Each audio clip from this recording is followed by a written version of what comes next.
आपल्या शेतामध्ये, डोंगरामध्ये अशा काही औषधी वनस्पती आहेत की जे आपल्याला आजारापासून दूर ठेवायला मदत करतात.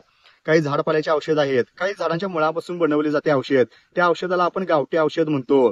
आपल्या गावामध्ये आपण पाहत असतो बघा, भाजल्यावरती किंवा इतर काही गोष्टींवरती ते ज्येष्ठ जे नागरिक आहेत, जी वयोवृद्ध माणसं आहेत, ते आपल्याला गावठी औषध आणून देतात. ते झाडपाल्यापासूनच बनवून ते आपल्याला औषध आणून देतात. परंतु ते झाडपाला कोणता आहे किंवा कशापासून ते औषध बनवलं गेलं आहे त्यांना विचारतात, ते आपल्याला सांगत नाहीत. नेमका तो हात गुण म्हणून हात गुण दिल्यामुळे सांगत नाहीत का काही दुसरे कारण आहेत की दुसऱ्याला सगळ्यांना ते औषध कोणतं आहे हे समजेल म्हणून ते औषध ती लोक सांगत नाहीत.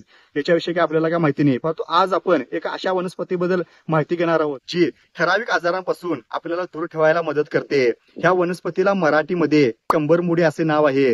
जरी या वनस्पतीचे नाव कंबरमुडी असले तरी हाडांच्या मजबूतीसाठी ही अत्यंत उपयोगकारी आणि गुणकारी वनस्पती आहे. आपल्या शेतातल्या बांधावरील ही वनस्पती आपल्याला ओळखता नाही आली. सूर्यफुलाच्या कुळातील ही लहानशी वनस्पती मुरमाड प्रदेशात आपल्याला जास्त प्रमाणात उगवलेली दिसते.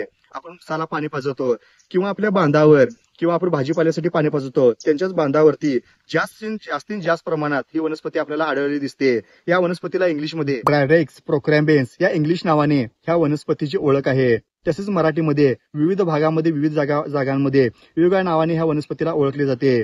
काही भागांमध्ये टिक्याचा पाला, काही भागांमध्ये दगडी पाला, काही भागामध्ये एकदांती, बंदुकीचे फूल, जखमजुडी, टणटणी अशी वेगवेगळ्या भागामध्ये वेगवेगळ्या नावांनी ह्या वनस्पतीला ओळखले जाते. आपण या चित्रामध्ये पाहू शकता की नेमकी ही वनस्पती दिसायला कशी आहे. आपल्याला जखम लागली किंवा ठेच लागली किंवा आपल्या बाह्य अंगावरील ज्या जखमा आहेत त्याच्यावरती ह्या पाल्याचा जर रस काढून हातावरती चोळून आपण थेंब त्या जखमेवरती टाकला तर जखमेवरती लगेच खपली धरते आणि ती जखम वाळून यायला लगेच मदत होते. हे जे असं औषध आहे की लवकरात लवकर जखम वाळून आणायला अत्यंत गुणकारी ही कंबरमुडी वनस्पती आहे. आम्लपित्त किंवा मूळव्याध यासारख्या मोठ्या त्रासावर या कंबरमुडी रसाच्या सेवनाने अत्यंत चांगला आणि गुणकारी उपयोग होतो. आणि अति रक्तस्राव होत असल्यास त्याची पाणी चावून खाल्याने अतिशय चांगला उपयोग होतो. ही निसर्गाने आपल्याला दिलेली देणगी आहे.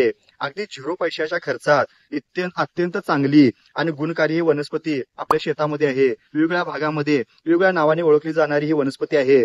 आम्ही व्हिडिओमध्ये तुम्हाला सांगितले आहे की कोणत्या भागामध्ये कोणत्या नावाने ह्या वनस्पतीला ओळखले जाते. तुम्ही त्या भागानुसार त्या वनस्पतीला काय म्हणतात हे ओळखून घेऊन अत्यंत चांगला आणि निसर्गाने दिलेली देणगी आहे ह्या वनस्पतीचा आपल्या फायद्यासाठी आपण चांगला उपयोग करून घेऊया.